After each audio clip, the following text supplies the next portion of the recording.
half mortal, half god, all heroes of Olympus. You're listening to Ranking Rick Riordan, a podcast where we rank every book in the Percy Jackson Mythological universe, aka the Riordanverse. I'm Dan. I'm Olga. What was that? I was like, Clara talks now. I don't say anything. And you're Clara. And we're doing a book. No, I think that's fine. Yeah, Just I say like what it. the book is. Well, the book we're talking about today is the Heroes of Olympus Book 2, The Son of Neptune. This is the second half of our review. Of our great review. All right, so we're picking up right after the whole Phineas fiasco. And what happens next? Back on the boat, Frank and Hazel share a flashback of her life. It is revealed that she gave up her spot in Elysium to save her mother from the fields of punishment. Frank gives Hazel his life stick, and the two grow closer. I like seeing the actual judgment process. That's too. cool. Yeah. Again, the tragic story of Hazel's life continues, and it's very good and sad. Yep. The trio head to Amazon headquarters in Seattle and ask the receptionist, Kinsey, to speak with Hilla. Percy and Frank are immediately knocked over, and the trio is disarmed. They are taken to Hilla through a gigantic Amazon warehouse. People all over the world are unwittingly funding the Amazon kingdom. This is so on the nose, and I adore it so much. Yeah. This is like peak Riordan. Yeah. I love this and was also uncomfortable with the themes of slavery. Yeah. But then it's also like for the adults out there, hinting at what is going on. Domination. So I still feel a little uncomfortable, but God, this is funny. Stuff. Also, Kinsey later in the book being like, "You'd look really good in a collar and an orange jumpsuit." Legit, that's what saved it for me. Was that it was overtly adult theme. Yeah. Well, actually, that reminds me of something I meant to bring up earlier about Raina and how I can't think of a better word than thirsty, but like provocative, I guess she is in propositioning Percy. Raina propositions Percy? You don't remember this? Yeah. She's like, he says he has a girlfriend. Oh, yeah. She's like, the Praetors, we get real close to each other. Yeah. Yeah, like Praetor or something more. Wink. Yeah. Percy's a handsome boy. Yeah. I mean, so. Apparently. Yeah. We didn't know before. Like, that's actually one thing that I like about this is that we learn that Percy is like really pretty. Hot ticket. Yeah. Well, he's a typical, a hero, a mythological hero. Those guys are always pretty unless they were real ugly, in which case it usually was a curse of some kind. Yeah, Hazel kind of comments on it too. Not like she's like, I'm not into him, but she's like, oh yeah, I get it. Nice eyes. Nice, good eyes, like the sea. Yeah. So Amazon, it's a fun setting of you've got all of the Greek weapons and things like that, but it's also next to the run of the mill, Amazon products and books and whatnot. So it works as a set piece. It really does. So Hilla, the Amazon queen, hates Percy, but softens slightly when she learns that Raina sent them. She has Hazel stay to talk while Frank and Percy are taken to jail cells. Hilla reveals her difficult situation where Queen Otrera has been brought back by Gia and plans to fight Hilla to the death for the title of Queen of the Amazons. Hilla's chances are slim because Otrera won't stay dead. But why wouldn't Hilla also not stay dead? That's the thing. The other thing is, no, Hilla would stay dead because Gia controls blah, blah, blah. But okay. But she Gwen, doesn't. though. Yeah. Yeah. So it's a little bit off. If this had happened next book when Death is in charge again, and then they control the doors of death, that's different, right. Actually, that reminds me of another thing we skipped over, which is another potentially uncomfortable thing, which is the whole analogy to the border that they use. I think that it worked really well for me to understand what they were talking about, but it definitely was like, oh, are you sure you want to do this particular analogy? Yeah. Hazel notices Arian, the immortal horse, getting agitated in his cage. She feeds him a gold nugget, and Hilla realizes she may be the only one to tame him. She gives Hazel a rough plan to escape, and Hazel explodes a few tons of jewelry boxes, setting Arian free, and he pulls her friends to Vancouver. I liked Hilla and Hazel like forming a fast friendship and the like Civil War thing going on, and Kinsey being like such a loyal follower and all that. I think this is a good scene. Yeah, I really like Kinsey. She's fun. Yeah. She's a fun lieutenant. They arrive at Frank's old home. His grandmother is dying in her bedroom, and the place is surrounded by Lastrygonian giants sent by Gia with the promise that whoever eats Frank gets the family gift. Mars is waiting for Frank and tells him that he needs to stop comparing himself to Percy. Percy has a fatal flaw, personal loyalty, and Frank will need to make a decision that Percy himself cannot make. Please tell me that pays off. No comment. No! Wait, can you say that again? I really didn't hear She said, please tell me that pays off, and I said no comment. Oh, okay. No, well, Dan. I mean, in theory, it does. It doesn't pay off the way I would want it to pay off. I'll say that. Okay. So, like, it pays off. Enough. And maybe you'll think it pays off better than I think it pays off, but you know, doubt to each it. their own. I'm a Roman. I look at the negatives. I really like this conversation, and like Frank learning to come to terms with his parentage and things like that. But even more so, it continues with his grandmother. So and I like that Mars, like, while being so tough, also like does bolster him up. Yeah. Like, he's like, dude, you're awesome. What's the problem? Yeah. You're my kid. Better than Ares. Seriously, Mars all the way. There's a reason we have a planet named after him. In the morning, Frank's grandmother tells him about duty, the family history, and their gift. They can literally be anything.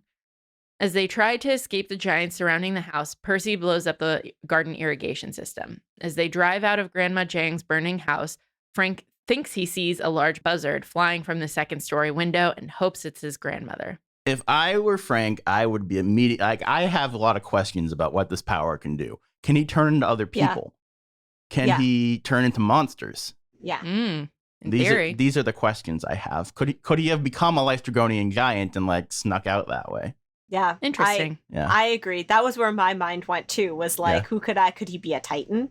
Could he be a Yeah. Also, like, what do you like if you turn into a dragon, can you breathe fire? Right. I assume so. In theory. Yeah. Could he have turned into a Hyperborean giant? Frozen. And freezing things. Freezing. I assume so, but I don't know. I'm just saying there's some interesting. I mean, he tries to turn himself into anything here, and he's still he can't do it. Yeah, it's too much. So even if he tried to turn into a giant, like, he wouldn't have succeeded no matter what. Yeah. I think it's interesting because his descendant, who was like his ancestor, who was the first one, he could turn into a swarm of bees. Yeah, so that was multiple like bees. Multiple things. Yeah. That's very different. Yeah. Again, none of this is like a critique of the book. It's more just like, I want to know these things. Yeah. Can I tell you guys something cool about the village in China, or like the place in China that he's supposed to have descended from? Is that there's there was this Oxford historian, I think it was Oxford in the 40s, was like, you know what? And so like he looked at this place, and there's an actual place called Li Qian. Yep. And this whole theory, like all of the stuff that his grandma was saying is like an actual theory that's mostly been debunked now, but but it exists out there. Cool. And so again, like Rick, how did he even I don't know. Interesting he stuff. Studies. Rick. Yeah. I mean, I do think it's pretty cool that he has like so many different backgrounds, and they're all like important in their own ways. No, this was cool. I do, I like the fact that in the conversation that Frank has with his grandmother, that she like tells him that she's proud of him, but he doesn't like quite catch it, and he's like, as soon as he kind of reaches for more, she's just like still herself. Again, this has its like tropic associations, but I'm still like glad that Frank got this moment, if that makes sense. Like that's and I think it helps also that she was literally a warrior herself and things like that. It's not just, and it like, she has the power, so she's not just like a mysticism person for no reason, and she's not like a hard ass for no reason. Like, there is a explanation beyond just her stereotype. But that doesn't, I'm not saying that fixes the stereotype, but yeah. It's just kind of unfortunate we didn't get enough of Frank's mom. Yeah. Like we had his stories about her kindness and her warmth and things like that. She poked his belly a lot. Yeah, that was really cute. Like their relationship was really, really sweet. Yeah. But it was just this thing of like, well, in that case, I kind of want to also hear about like the interaction between Frank's mom and his grandmother, like how they got along, because they were very different, and like the parallel. Like I would have kind of been interested if there was a short story out there that was a prequel that was like maybe Frank's grandmother being trained by her mom, or training Frank's mom. Like that would have been kind of interesting. My favorite part in association with the grandmother is that when he destroys all of her pottery or whatever it is, that she just like whatever. Yeah. And I wish there was more stuff like that, because I thought that was a cool moment. Because that's the subversion. That's the subversion. Yeah. So the fact that she's not just like all hardness and harshness towards him here is like the least that could be done, I guess. Yeah. As they flee towards an airport, Frank tries and fails to use the family gift. On the plus side, he kicks ass at archery and the team flies to Alaska. Ella refuses to get on the plane, so the trio leaves her in the woods, and Percy asks Tyson and Mrs. O'Leary in a dream to find her. Cute. They've been looking for him. They got the connection. Yeah. Percy's healing. Yeah. Awesome. Yeah, I really like the use of Tyson in this book, actually. I thought they did a good job with him. Oh, when's the part when he talks about Leo and he's like, he is funny and short? I think that's a little bit later. Yeah. But Tyson's great. Yeah. That's cute. They land in Anchorage and take a train toward the Hubbard Glacier, where Thanatos is being held. The train is attacked by griffins and they hide under a Hyperborean giant. This was just like a very interesting, Honestly, everything in Alaska is perfection in my mind. Yeah. That's why, you were asking like pre-podcasting, you were asking me, do we do Anchorage? Do we do Hubbard Glacier? Like, what do we do? I was like, all of Alaska? No, we do all of Alaska because it's just like, even though it's, the biggest U.S. state, they just encapsulate the majesty, the harsh survival of it, just like, it's really cool. This whole thing. This was the first time that I was reading about one of the locations and was like, I really want to go there. Yeah. Like there are other ones where I'm like, oh, that seems cool. Like I would enjoy being there. But this made me be like, I need to add Alaska to my list of places to go. And me too. I literally added it to my list of places to go. This absolutely reminded me of like, man, my mom's friends go on cruises to Alaska and they'll love it. Man, maybe someday, it definitely, I think all of us were really transported there. So that's. He did a really good job. Hint to the rankings later, probably. He must have gone there. He must have. Yeah. Do you think, so here's something I've been thinking about actually, because he uses so much of the U.S. is, as far as I know, I haven't read every book. He never uses Hawaii. And, I wonder if that's because it has its own sort of cultural, I don't know if mysticism is the correct word, but you know what I mean? Identity. I wonder if he's like, that's its own mythology. I mean, Alaska does too, and all of the United States does too, and in different ways, depending on where you are. Yeah, that's a good point. It has such a really, everywhere does, but the colonial history of Hawaii, I guess, is its own thing. I don't know. Yeah. Or maybe it just hasn't gotten around to it. Yeah. Yeah. It's also fairly recent, you could say. So it's like very fresh in how it's been colonized. For all I know, it's in like Magnus Chase or something. So let's not get into it. We have no additional information. Yeah. Later, Percy gets trapped in the boggy soil muskeg. Hazel jumps in to try and save him, and Gia tries to tempt her with a false vision of her old life. Hazel refuses to stay in that fantasy world, especially when she learns that Nico has been captured.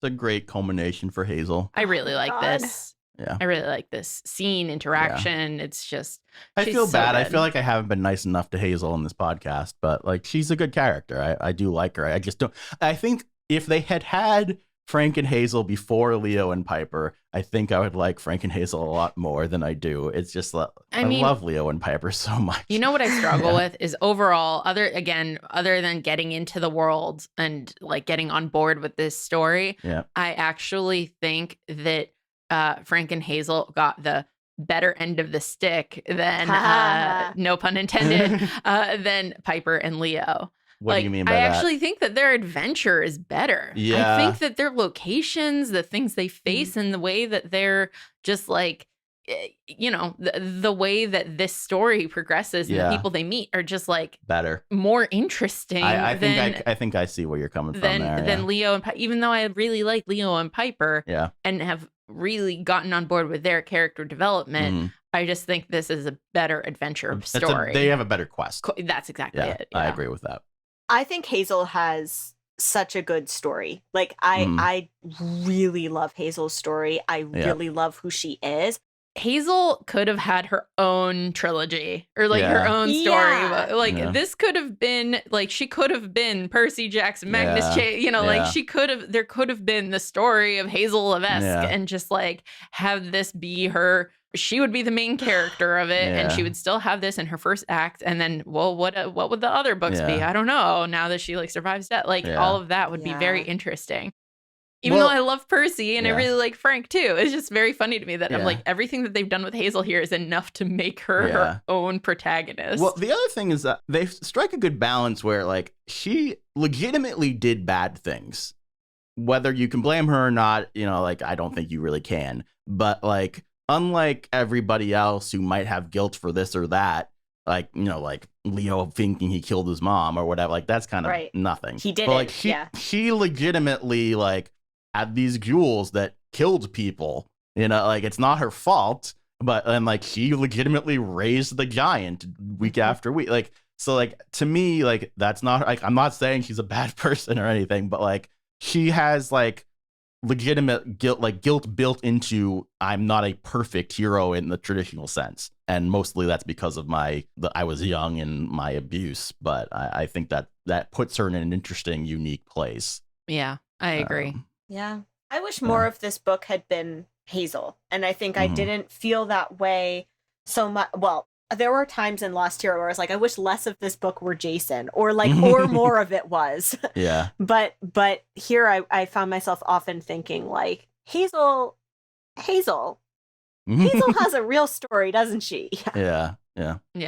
But again, I still really like Percy and getting to read his perspective again, and especially after the previous book where Jason, who was the Percy stand-in, was like a non-character a lot of the time, and then Frank, I get on board with him, especially at this point. Personally, I would argue Hazel has the better story than Frank, but Frank, I prefer his like mind. Like I feel like I understand him as a human more than I understand Hazel. He's more relatable. Yeah, he feels more three-dimensional to me. His issues are more like, grounded. I don't mean to say human, but like, grounded. Yeah, I relate to Leo and Piper more than I relate to Hazel, even though Hazel has a really good story. It just feels very, like I said, it feels like a myth. Yeah. So like, yeah. Like, I can't relate to being in the fields of Asphodel for 100 years. I can kind of, because like Chicago winters where you're just like sitting inside the whole time. Or like right now, quarantine. I don't know. Right quarantine now, I just feel yourself, point. Dan. I'm a shade wandering the halls of my apartment. Oh, God. Okay, so Arian, he saves them from more griffins and they ride him to the Hubbard Glacier. I love the fact that Arian is like, he's got a dirty mouth on him, like, and Percy's like, I'm not translating. Boy, stop that. Well, he's descended from a sailor, so. Oh, that's funny. Clara's face. I like for a second thought the screen was frozen. So they find Thanatos, but his chains cannot be broken unless melted by the fire of life. How convenient that they have some sticks tied to lifespan. It's fate. It's not convenient. Okay. Alcyoneus appears with a legion of shades, and Percy and Hazel fend them off while Frank frees Thanatos. Percy summons a mini hurricane while attacking the shades and manages to retrieve the Golden Eagle, the pride of the 12th Legion. Remember a couple weeks ago, you were like, I bet he could only do that hurricane because of the mark of Achilles. And I was like, yeah, sure. Yeah. There you go.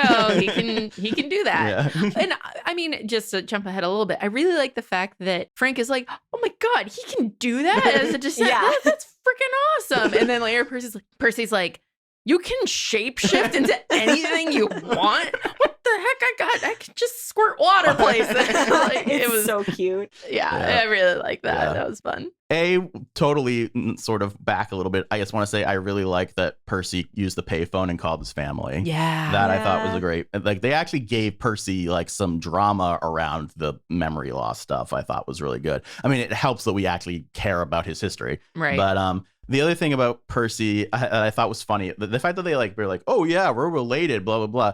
I just think that's so funny because he's so much closer related to him because of Mars than because of this great giant dissension of other people. Yeah. An ancient ancestor is not what makes you related. But that's the whole thing is they don't want you to remember that people are like the gods are related, really, because then they don't have DNA. Yeah. I just wanted to add about the eagle that the guy who led the failed mission is named Michael Varus. Mm-hmm. And Varus is the name of the guy who famously lost this one battle and lost the eagles for Rome. And there's a really famous scene in I, Claudius, which is a really good TV show and book if you like Roman history. I've been trying to find I, Claudius for weeks, but I can't find it anywhere without paying $40 or $50. I don't want to do that, so I need to. I'll mail you my DVD copy. I think I have it. But they have the emperor yelling whatever, Varus, give me back my eagles. It's this whole thing, and so the fact that Rick did this is again that's just cool. It's a little see treat. this is why we keep you around, to have all the extra background info. You're the smart one of this podcast. All the things that go over my head. I want to say, just also jumping back a little, I really like Thanatos. He's really interesting, and the way his voice and presentation is just really cool. Yeah, he feels unique. Yeah, which is hard to do at this point when they've had so many gods. Yeah. I also love the fact that he's the most beautiful god they've ever seen, and that makes sense, and it's just so interesting. Yeah. This book is so goth. I love it. Yeah. I mean, it's the ultimate tragedy. It's the whole my parents suck, everything's unfair, I'm living within a structured society and I don't like it. Yeah. Except they do like it, and they it would be perfect if just Nico were in it more. Yeah, that's true. That would be the true. He should have led the quest goth instead of Percy. Yeah, he should have. Didn't you wear a black toga into the Senate too? Probably. It's of course you had that custom made, didn't you? So Hazel's in trouble, and Frank finally learns how to use his gift. He transforms first into an eagle and then a grizzly bear and knocks the giant unconscious. Legend says Alcyoneus can only be killed outside of his homeland, so Frank and Hazel mount Arian, and drag him into Canada. With the help of Frank the elephant, Hazel kills the giant.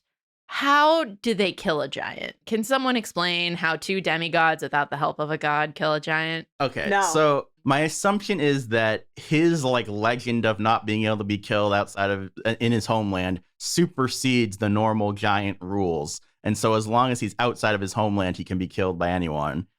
They don't really say that. That's how I explain it in my brain, but I don't know. I think of it as the rule of you need a demigod and a god working together to kill a giant. That rule kicks in after he's out of the homeland. Yeah. So that's how that theory, is the ultimate rule of killing giants. I don't know why they didn't just have Thanatos help them, because he was right there.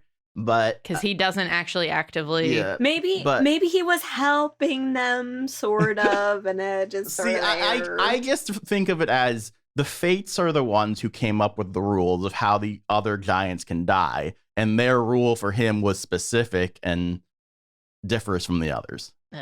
That's how I explain it in my brain. I still think it's dumb. I think this is a plot hole. Could it be so he's the one who's brought to kill Hades, Pluto? Yeah.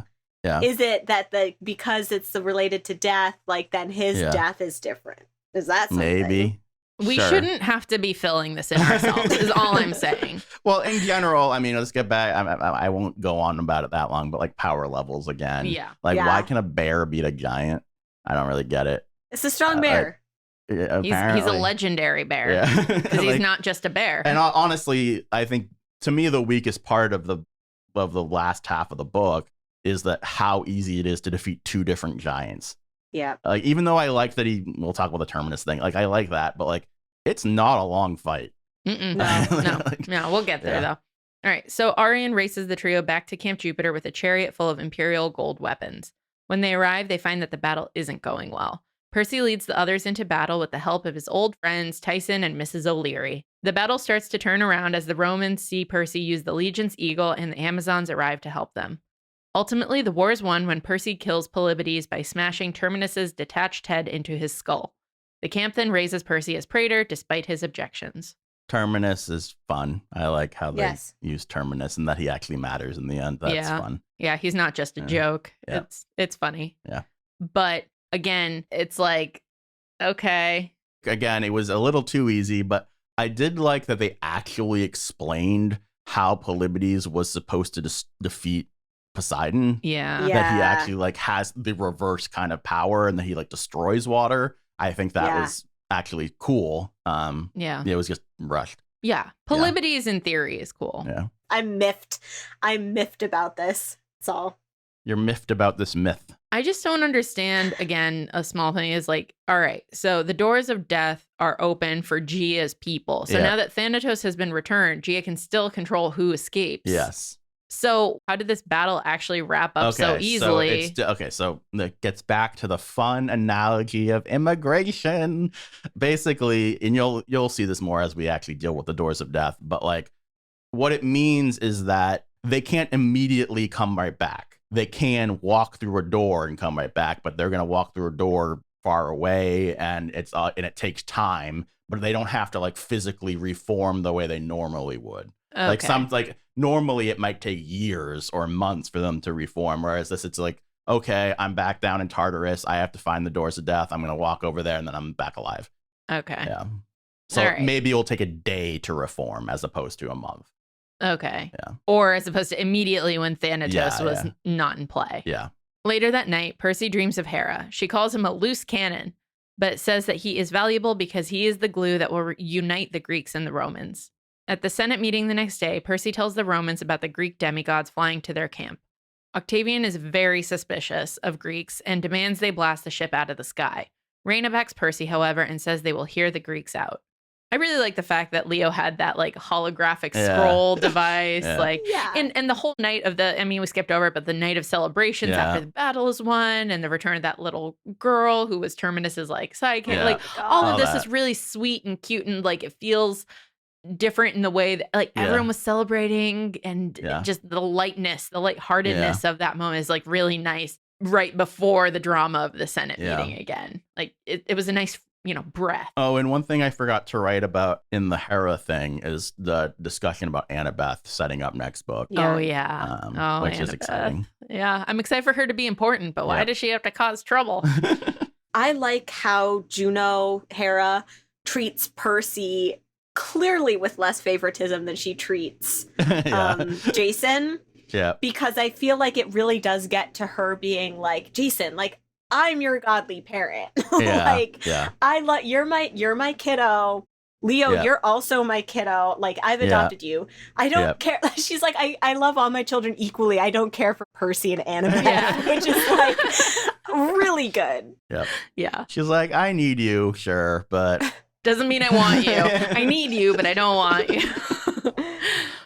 At the end of the book, Percy, Hazel, and Frank await the arrival of the Argo 2 carrying Jason, Piper, Leo, Annabeth, and Coach Hedge. Really? I didn't know to expect Coach Hedge to be on board.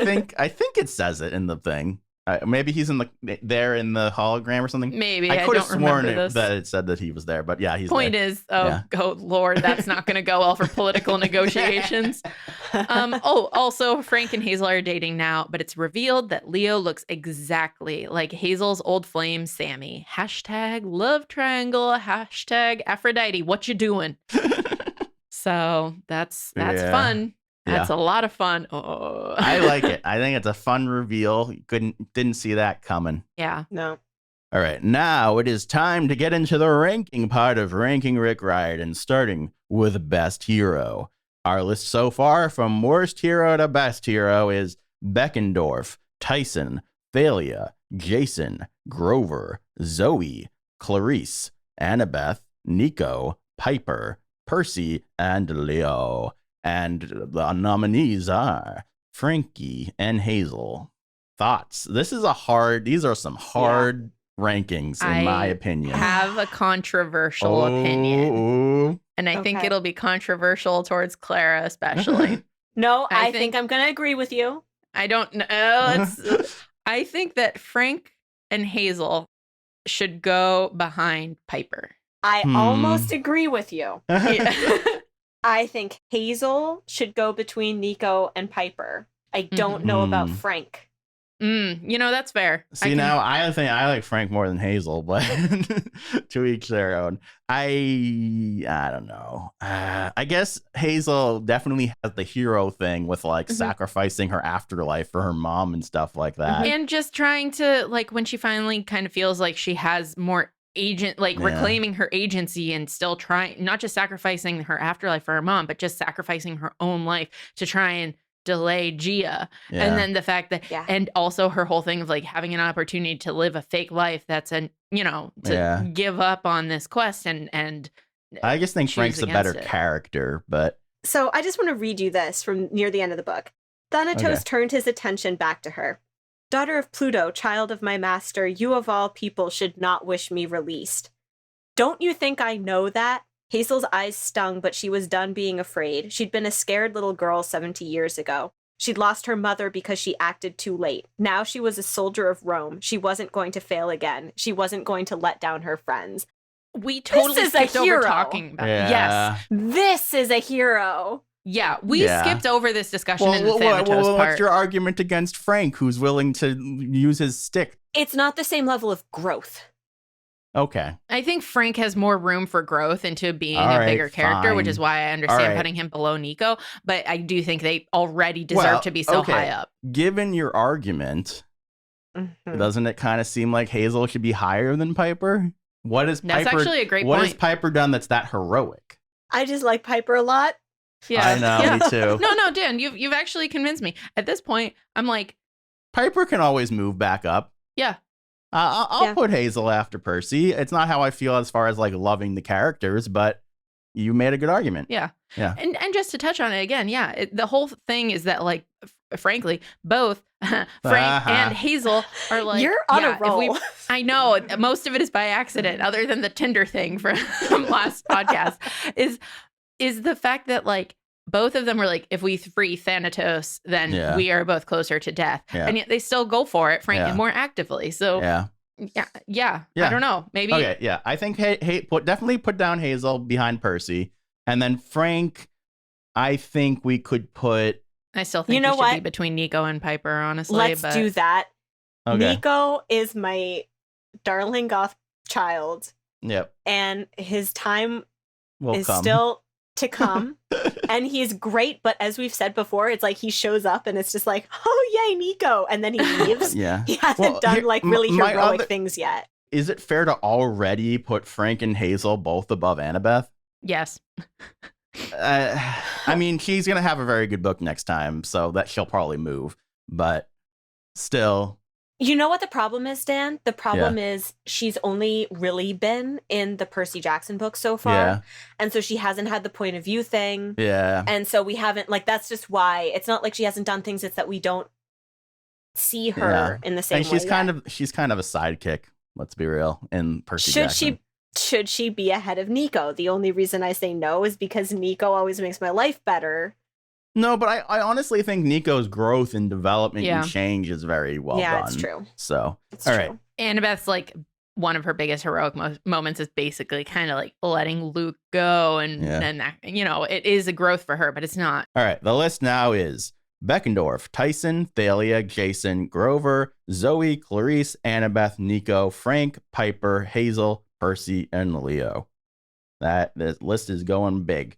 I mean, I think something we should also point out is that like we don't have like every hero ever on this list. So like I hate that like we start with Beckendorf as though he's like a bad hero or something. But everybody, this is the cream of the crop. Yeah, everybody on this list is a good hero. Yeah, no, these are the best of the best, and it's just that we've had a lot of books now with a lot of great heroic kids. Like Reyna isn't on this list. Yeah, Hilla isn't on this list. Like Yeah, our overall best hero for this book is Hazel. Best god from worst to best: Ares, Pan, Poseidon, Athena, Hephaestus, Hestia, Aphrodite, Mr. D, Artemis, Hermes, Hades, and Juno/Hera. On the docket is Iris, Mars, Thanatos, Terminus, and I actually think we should add in Zeus and Apollo just to sort of round things out. Cool. Can we just automatically put Zeus last? Of course. Yeah, no. That's what I wanted to do. We're going to give Ares the Juno Hera treatment and just include Mars/Ares. So he's got to go super high at this point, right? I'd put him under Aphrodite personally. Really? I'd put him up higher. I would put him below Mr. D, but above Aphrodite. Okay, I'm okay with that. Dan, I'm seeing your point. I don't know that he's better than Aphrodite right now. I mean, because you also have to include that he's just like very stereotypical as Ares. Yeah, that's fair. He isn't just Mars, so. That's fair. All right, I'd be fine with putting him between Hestia and Aphrodite. I think that's a solid place. That's still a good place. So we have a lot of people. Thanatos, I do think, deserves a spot. Yep. And I don't know where the heck it would go. I think it should go, at least currently, Zeus, Apollo, Thanatos. You're putting Apollo that low? What has he done so far? He hasn't done funny. much. He wasn't even on this list until today. He's a pro.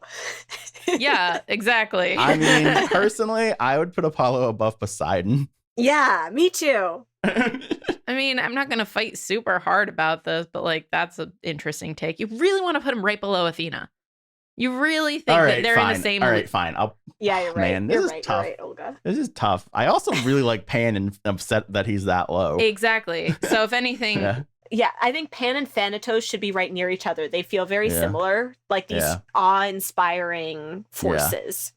I think the thing is, hey, if you're a minor god, it's pretty impressive that you get on here at all. We don't have Janus on here. We don't have Iris on here. I don't know that we need to put Terminus on here. I don't think Terminus is funny, but it's like, and yes, he's important, but it's not like the dramatic moment of oh my God, Terminus's border does something. It's like, no, you use this statue head embodied by the god to smash a skull. Like it's funny, but it's not like godlike. All right, what Apollo penultimate? Yep. And Thanatos. Do we want Thanatos above or below Pan? I think he's below Pan. Pan was like really meaningful. Yeah. And, like, I agree.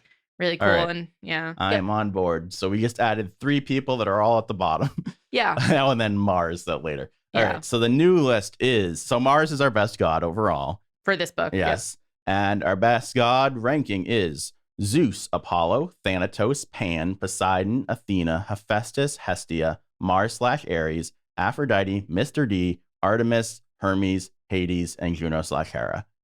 I am happy with this list. I am glad Pan is now not at the bottom anymore. Yeah. All right. Best baddie: Circe, Atlas, Kelly, Medea, Dr. Thorne, Medusa, Polyphemus, Chione, Ethan, Gia, Kronos, King Minos, and Luke. Phineas is on my list, along with Alcyoneus and Polybides. Honestly, I wouldn't even put either of the giants on the list. No, boring. I agree. Yeah. And that's sad. They're just like obstacles. Yeah. Could Octavian be on this list? Not super high. I know he's not really a bad. I don't know where to, but he's a foe. He's a foe, but not a baddie. Why don't we leave him until later? Yeah. Sure. I have a feeling his time hasn't come yet. Yeah, he will be on this list eventually. All right. This is the book where Gia has to go really high, right? I'd put her under Luke, maybe. Me too. Definitely not. Definitely not top. Yeah. No, Luke she's not like, number 1 yet, but I think at this point, like, given the whole Hazel story, especially. Like she has to be up here in the top 3. Drowning Percy in mud and all that. Yeah. Now she's creepy. Yeah.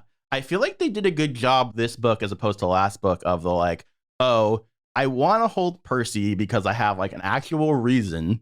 And then Hazel, I'm pissed at. So like kill her for sure. I don't want to, like definitely let's kill her. And Frank is scary. So let's definitely kill him. Like it felt much more structured of this is what I want out of these 3 people. Phineas. I think he deserves to be on this list. I think that he should be above either Polyphemus or above I was going to put Keone. him right above Polyphemus. That was my thought. Sure. Okay. All right. So the list is Circe, Atlas, Kelly, Medea, Dr. Thorne, Medusa, Polyphemus, Phineas, Keone, Ethan, Kronos, King Minos, Gia, and Luke. All right. Best real world locale. Alcatraz, St. Louis Arch, Grand Canyon, Hoover Dam, Wolf House Ruins, Smithsonian, New York City. And then nominees are Portland, Seattle, Vancouver, and Alaska. I'm only really nominating Alaska, personally. I think Alaska has to be number one, right? Yeah, I think it just blew everything else out of the water. I mean, New York, I thought it was going to be more of a debate because I think New York he did a lot of work with, but... He did. Yeah. But the details of the importance of, like, yeah, New York, we got a lot of landmarks and we got the geography. He but like, really used New York well in the last Olympian. He did. He really, Alaska, you know what? Yeah. Okay. I think New York is first and Alaska's second. All right, I'm not gonna push too hard. It's still one of the best. It's just so good with. It's really. They're good. Just different really uses, good. but I understand. Yeah. I want to just say Portland. I feel like Portland deserves to be on this list because it had the food trucks. It had the fun. Yeah, it had like the vibe of the city. They were like, oh, this is like kind of the funky place. It has like the libraries that I would actually put it at the bottom. I just kind of wanted it on the list. Okay, fine. I think. Go right ahead, dear. Thank you. You can add it to the bottom. Book ranking, spicy time. All right, Sea of Monsters, Lightning Thief, Titan's Curse, Battle of the Labyrinth, The Lost Hero, The Last Olympian. I have honestly no idea where I'm putting this book. Me neither. What are people feeling? I'm really struggling because while I like the last third, maybe arguably last half a lot. Yeah, I had a really big struggle getting into this book. I didn't instinctively love. I feel like the character work could have overall been better. I think that it makes it seem so bad to put it in like the fourth place right now. But I think that it should be between Titan's Curse and Battle of the Labyrinth. I think it should be right after Lost Hero.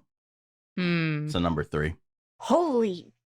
You want it much lower? I was with Olga. Okay. No. But that was sort of coming from a place of compromise. This makes me reevaluate. Hi, it's me, a Roman. Now I must reconsider. I thought you would debate. put it. I thought you were gonna make it like last or something, Dan. Oh, really? Well, have I been that negative? I mean, jeez, I've been very negative apparently. I thought I was coming off as the negative one, but yeah. I mean, I really like the second half of this book a lot, and I just don't like the characters as much. But like you said, the quest is better. I like Alaska that much, honestly, is the answer. I really like Alaska. I really like Phineas. I like Amazon.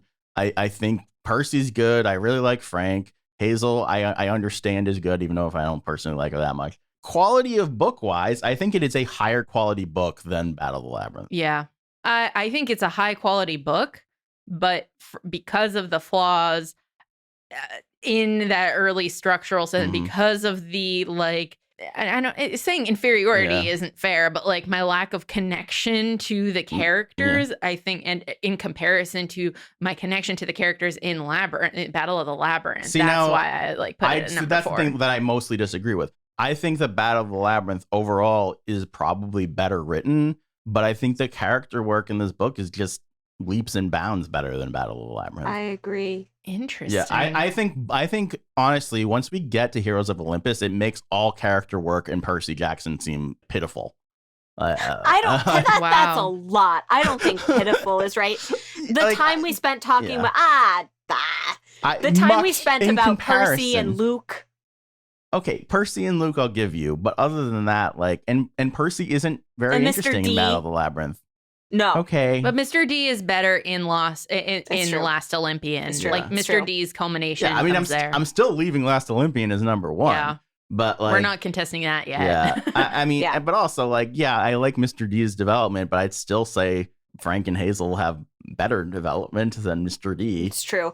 Yeah. I'm totally with you, Dan. I'm done fight. You've convinced me. Yeah. You've convinced me. Yeah. I'm like, wait, even the whole thing is I'm like, maybe rereading this book, I'd be very not happy with that first. Being like, I have to read this part again. But once we're on the quest proper, it's a whole nother ball game that is really strong. Honestly, I'm not going to make this argument myself, but I could see a world where we were on a podcast where someone was arguing this is better than Lost Hero.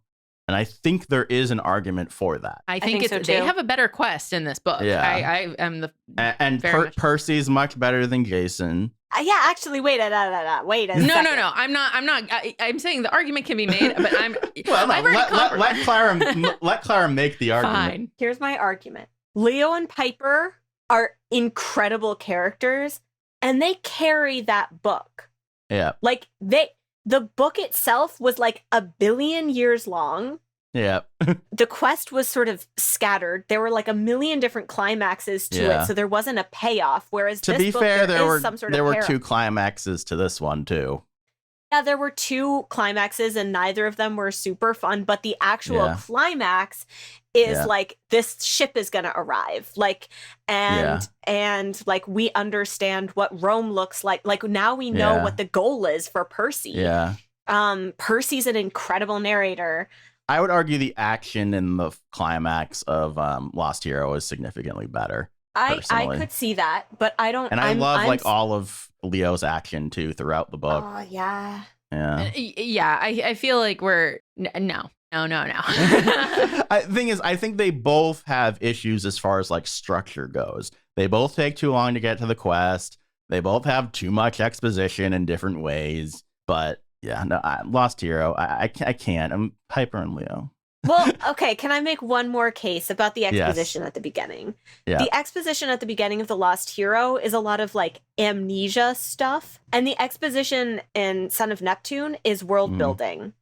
Yeah. It's also exposition, but it's like cool. I mean, like, if you do like Rome, that's really fun. Also, Lost Hero spends a lot of time with like dragging out the Greek-Roman mystery, which is like not that interesting and takes way too long. Like, honestly, as far as rereading goes, I enjoy rereading the stuff about Rome more than I enjoy rereading the stuff about like, what's with this whole Roman thing? You have a purple shirt. That's a good point. All right. I was thinking about rereading these, and I was like, God, you're right. There's so much reliance on the mystery. Like, even though I'd rather read about the characters and the perspectives of Piper and Leo, I don't want to read about the mystery. What's going on with the mystery? I really struggle with the two of these. I really don't I like Rome. Yeah. And that's why, frankly, I don't think he did a good job laying out Roman society, because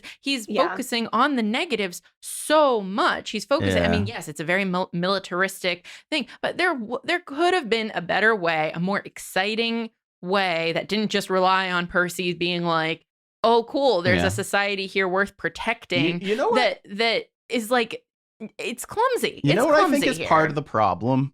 Is that they make Frank and Hazel seem like such underdog outsiders that I'm not even like, well, Rome's pretty good because it has Frank and Hazel. They like don't seem like they're part of Rome. You're right. They seem like they're on Percy's level. You know, like they like when I go, oh, what are the good parts of Rome? I really go Reyna. And I don't even think about Frank and Hazel right away because I'm like, oh, they're just part of the 7. Yeah. That's a very good point. I would rather, because it's about perspectives and who we're reading about, I'd rather read about characters that I really like and connect with and am excited to hear about. All right. Should we just officially vote? Yeah. Let's do the vote. Yeah. Who votes for Lost Hero? At number 2. At number 2. I do. I do too, I think. I vote for Lost Hero at number 2. Son of Neptune at number 3 is very nice. That is a nice thing. I thought it was going to be solo. So I'm okay with it. I thought I just needed to, for the Senate and people of Rome, I just needed to. Okay. No, you've definitely like made me feel better about it. But I just and you have reminded me of the flaws of Lost Hero, and it is a flawed book, but these books are just flawed in different ways, even though the characters have some like parallels. All right, guys. We will be back with Mark of Athena Part 1, and I cannot wait. I really like Mark of Athena. So it's going to be fun, guys. We need Annabeth redemption. She's too low on this Heroes. Yeah, oh my God. She's so good. All right. Thank you guys so much for listening. And may the gods be ever in your favor.